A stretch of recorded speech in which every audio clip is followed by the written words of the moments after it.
We have Ayo Ibidapo live from Rabat right now. Ayo is, of course, a member of the Nigerian Football Federation Media Department. Ayo, thank you so much for joining us tonight on Game On. Absolute pleasure to have you. I'm sure you witnessed the draws for the AFCON just concluded just a few minutes ago. Your take on what a lot of people have been talking about so far. What did you make of the draw? Well, exciting draw for Nigeria against Tunisia. The last time we played them was just one-all draw friendly. We've not played them competitively in a while, so it's good to renew the rivalry. I remember playing the Ghana-Nigeria, in Lagos, where we beat them 4-2. But that generation totally gone now, so it's going to be a different Tunisian team. They've been struggling, in recent times. They've not really, commanded, on the continent. They've not been very, very commanding. So it's going to be a very interesting tie against Tunisia. Uganda came to I remember, when Coach, I think Amokachi stood in for Keshi at the time, friendly match, one of the games that they used to open the Akwa Ibom Stadium, and it ended 1-0 in favor of the Prince of Uganda. So definitely we know we have a bone or two to pick with them. Then I know Tanzania, there was a time Olise played against in a short stint as coach of the Super Eagles, played a 1-1 draw, in Dar es Salaam. So that was the last time we played them competitively.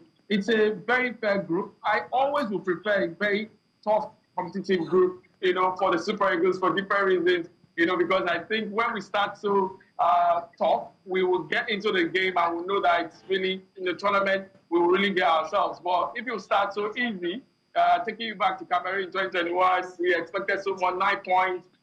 Coach Gabon was named coach of the group stage. At the end, we just capitulated against Tunisia after 9 of the Tunisian team had COVID at the time. So it's an interesting group. I understand also just some minutes ago we're told that they will be camped in our teams. All our teams will play in first.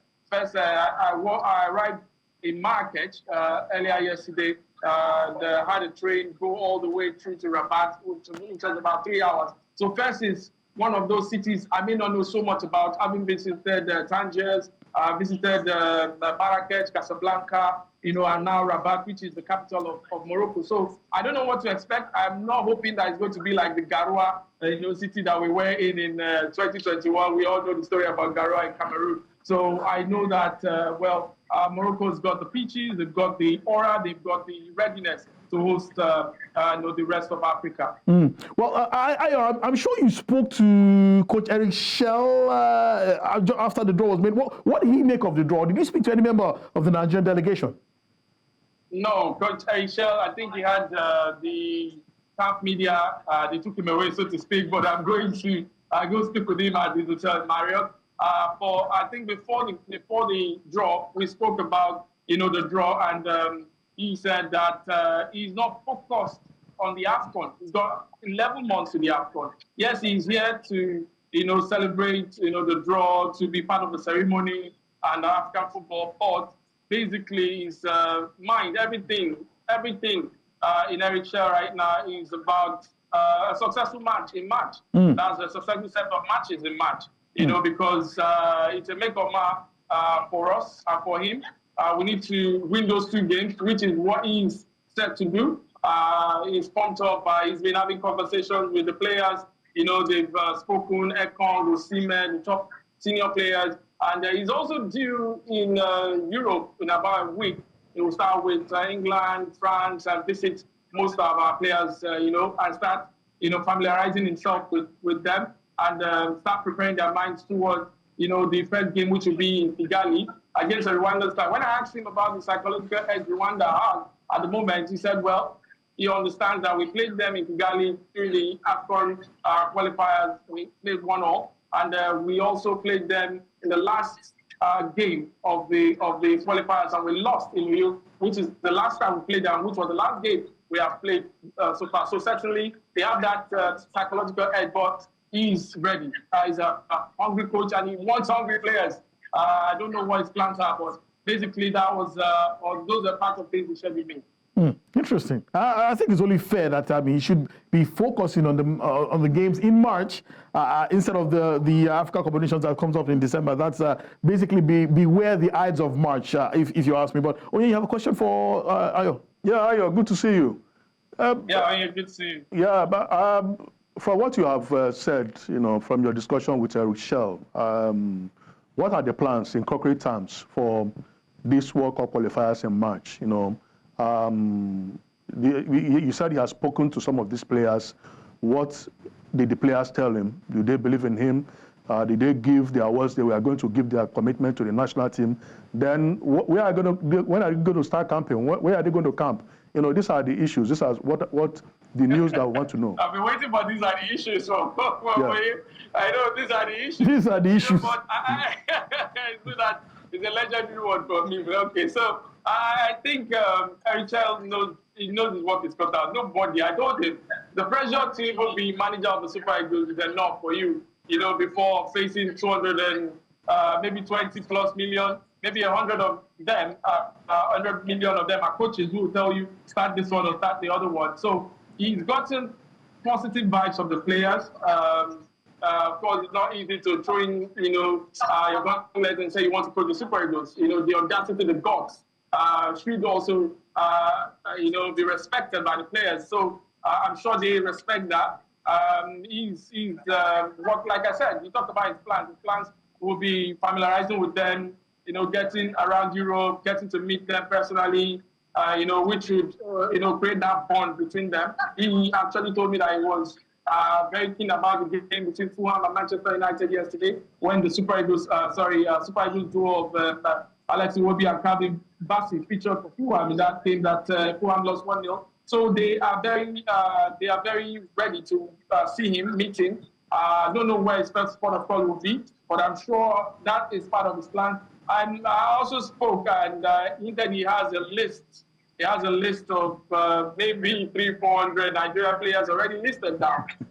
Maybe not for these particular matches that we have in March, but holistically looking at the lapses where we're lacking and strengthening it, whether in the MPFL, the NNL, or out here in Europe. And he wants to work very well. If you look at his work ethics in Mali, which is why I think the Nigeria Football Federation went for him. He's a hungry coach who wants to make his mark, and I understand he's from Marseille. And Marseillese, if that's the word to describe the Marseillan, or so to speak, fight. They are very brutal when it comes to personality. So he has that, and he showed that, being coach of Mali, we saw him pull out big names, put in younger players who were ready to fight and do the job for him. And he's a very funny guy. There are some things I can't see on the camera so to speak, in my private conversation with him, but I know, I'm not trying to just boost his image, so to speak. Yes, maybe that's my job, but I know that what I've seen, I have positive vibes around him, and I'm very optimistic that Richelle is ready for the job. He has no choice. He just needs to deliver, and we just need to give him 100% support. Well, you can be rest assured that we here on Game On, and I'm sure I can speak for the Nigerian media fraternity, all of us will give him all the support that he requires, because his success is definitely our success as well. But I just wanted not being in USA. No, I cannot imagine it. I cannot imagine it. I cannot imagine it. Not in USA. And when you say these are the issues. These are the issues. Back-to-back miss of the World Cup. I mean, that cannot be heard. No, it's unheard of. It's unheard of. But I just wanted to correct a quick thing, something that you said, Ayo. You said that you described Richelle as a hungry coach. I think I beg to differ, because the last pictures we have of him, he seemed more like a thirsty coach with all the water that was being poured on his head at the last AFCON. But we hope he's... I didn't start that joke with him. But it was really fun to be with, having a chat with him when he arrived and took that video. It was a warm...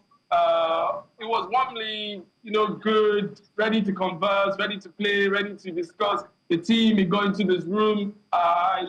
His personal assistant told me he just drew out another, calculation about the team. And you know what? Again, one of the things that we expect from Richelle will be a different philosophy, so to speak, from the last main manager, not Eguavoen now. Eguavoen student, after Finidi left. Yeah, you're talking about Pesero. Yes, Pesero played 3-4-3. Richelle is going to be playing 4-4-2. So, Interesting.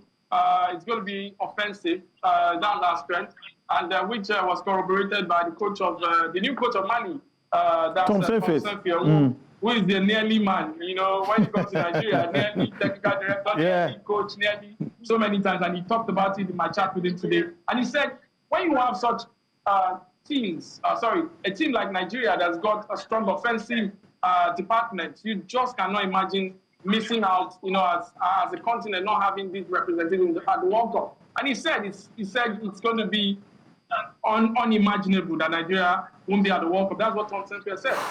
You know, not ready to really advise Eric Shell, but he said that definitely he knows that Nigeria has what it takes to qualify. So I know Shell knows that he's taking the big job, the biggest of his life, and he has to deliver. Okay.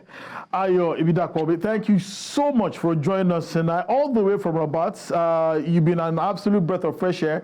We just want to wish you a safe trip back to the United Kingdom where you're based. But thank you so much for joining us tonight and enlightening our show tonight on Game On. Thank you so much, Ayo. Thank you for having me today, Anu. Thank you.